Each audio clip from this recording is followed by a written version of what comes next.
Could floating solar panels be the next big innovation in the renewable energy sector? Scientists say installing solar panels on lakes and ponds is a good way to save space and spare land for other uses like agriculture.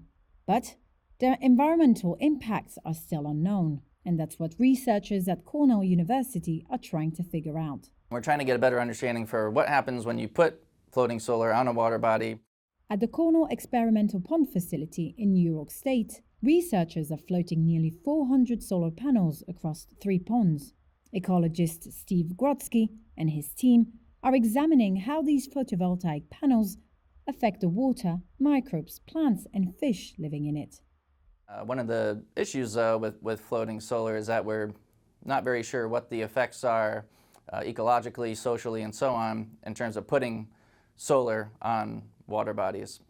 The team is also tracking the pond's greenhouse gas emissions, algae growth, bioacoustics, and environmental DNA.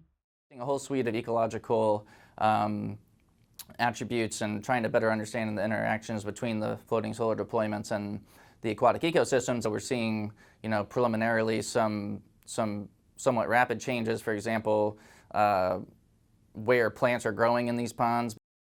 Floating solar panels could save 5 million acres of land in the United States and would meet 10% of the country's electricity needs. That's according to legislators proposing the scheme. Grodsky says while interest in waterborne solar panels is rising, the technology must incorporate sustainability from the start to avoid any future unintended consequences.